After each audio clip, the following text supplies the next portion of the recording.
Everybody, welcome back to my channel where I randomly work on outboards and random other projects. Today we're going to be looking at insulation on the building I'm working on. As you can see, it's already done, and you probably, if you've been following along here, you didn't see me do this, and that is because I didn't do it. I actually just paid a company to do it.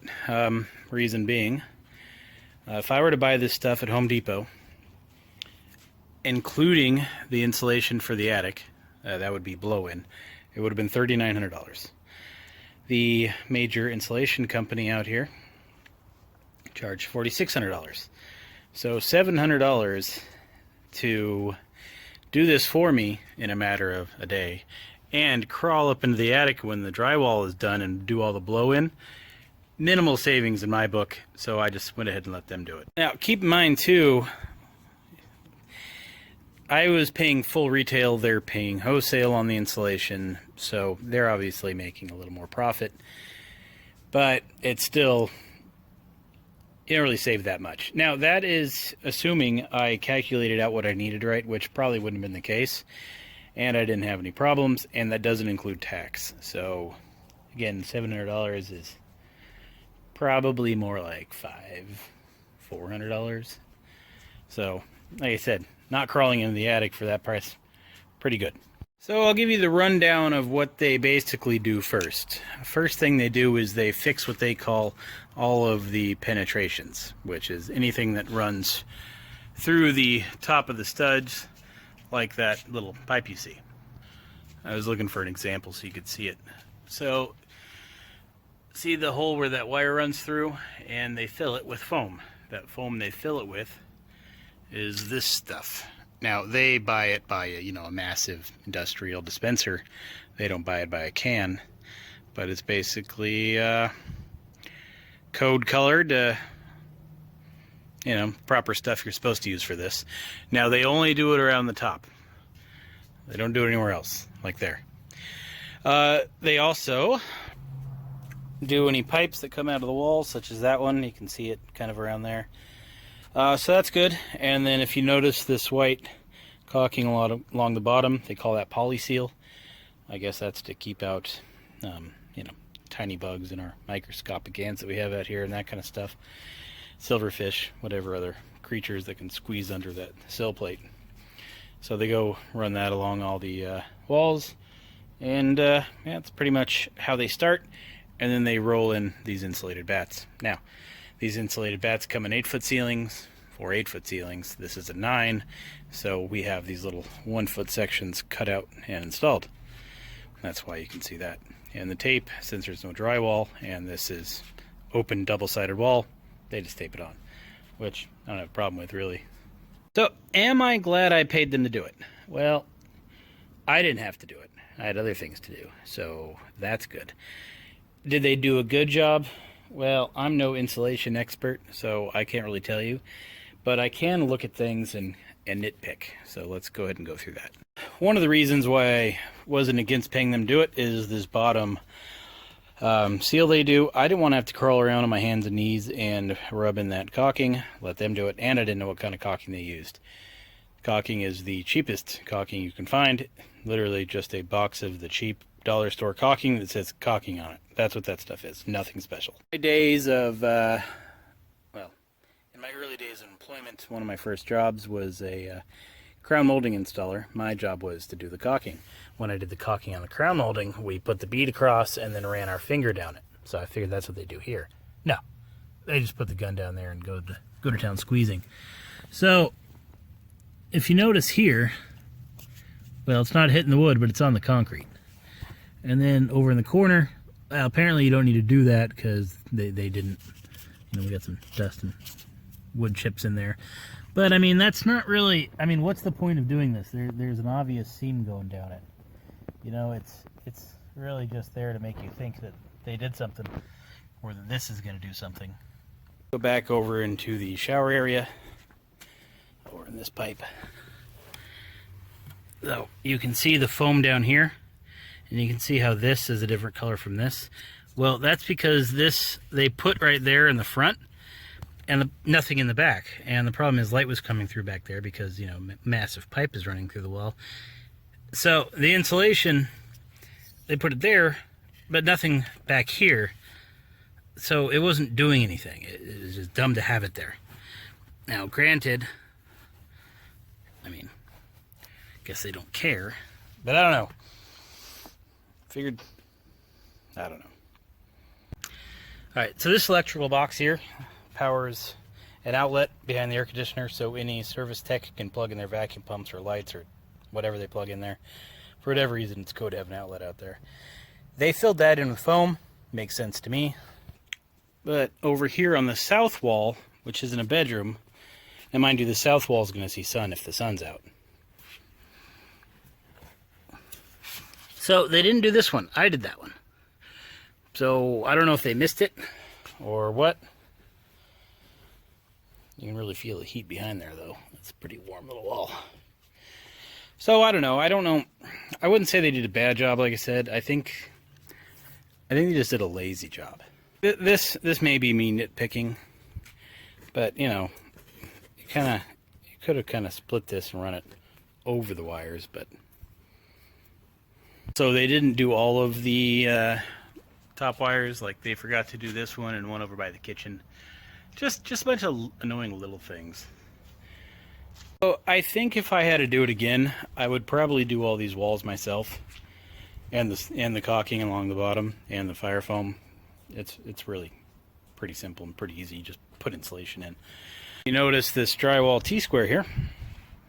That's because that is the next project. With that came a drywall lift. Picked this bad boy up over at the freight, like everybody else does.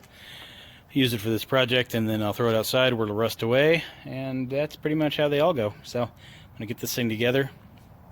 And well, that took 5 minutes. That was pretty easy. Pretty decently built too. I think when I'm done with it, the top is coming off, and it'll be my new cell phone mount. Until then, it's a drywall lift. Drywalling this room instead, because we already did the other room. Didn't want to record us learning. So now that we kind of know what we're doing, we're going to start filming. We need to put a backer up there to have drywall to screw to. Since on these end walls there's nothing, so Grandpa's measuring out where that wire is. We're going to put a notch in a 2x6, install it up there, and then start our drywall. So I don't know if the camera recorded it or not. This camera's kind of dumb. It records for X amount of time and then stops. No alert or warning. How long is X, you ask? Yeah, I got no idea. It just stops. I don't know why. I need to get some money and just buy a camera, because this is ridiculous. His job is to cut the hole for the recessed light can. I've assigned him to router duty, or in this case a rotozip. So he's going to measure where the center of the hole is, cut it out, and then I'll go up there and put all the screws in. Meantime, I'll get my standing platform under and take it from there.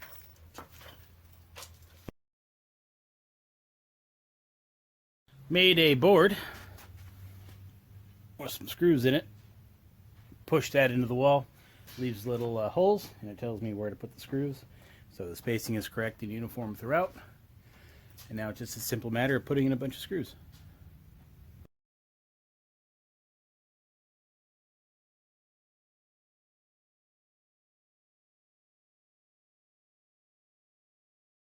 Right after, I don't know, 6 hours of work, our ceiling drywall is done.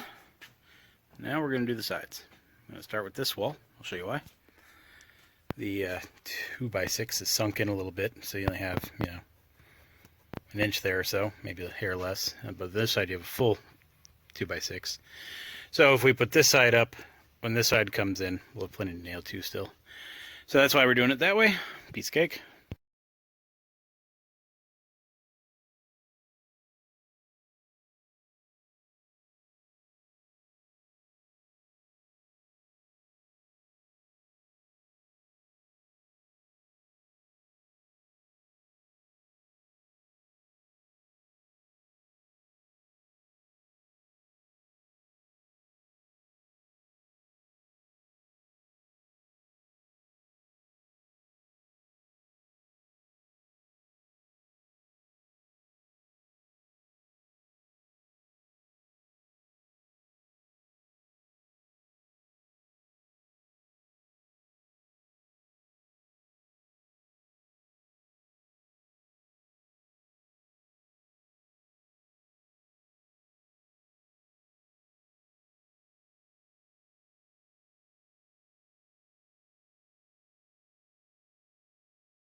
So what Gramps is doing is fixing the professionally installed AC vent.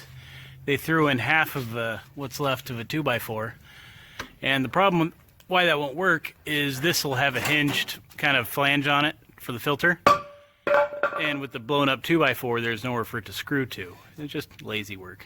Put in a new 2x4, screw it back down, and it'll be fine. The next mod we make is these recessed lights. They have that little plastic tab on them that hang down.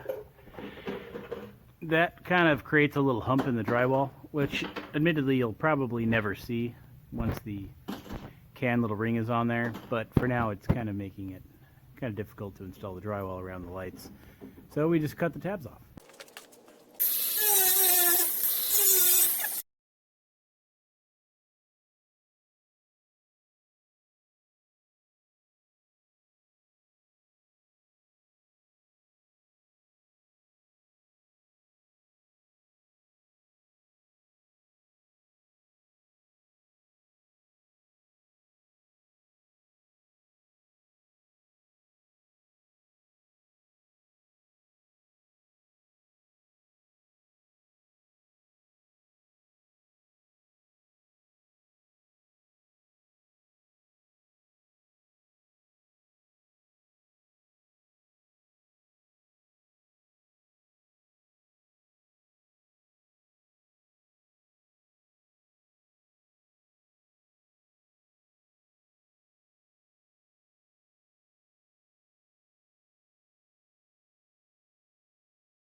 All right, we got half of the back wall up.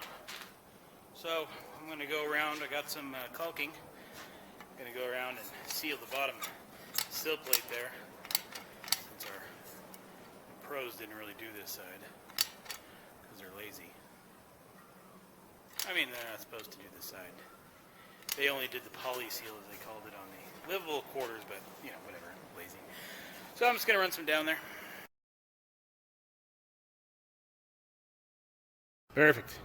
Well, Inspector Crusoe just showed up, looked around for a few seconds and said, "Hey, you're good." Signed it, and he was on his way. Now, ready for tape and texture, but this place looks a lot better with walls on it. I mean, it really ties the place together here. So, Didn't show any of the bathroom because it's kind of a nightmare in there. It's kind of a dark, cluttered little area, but green board is halfway up. We got the cement board over there for the shower side. And here is going to be the tub. Little stump wall.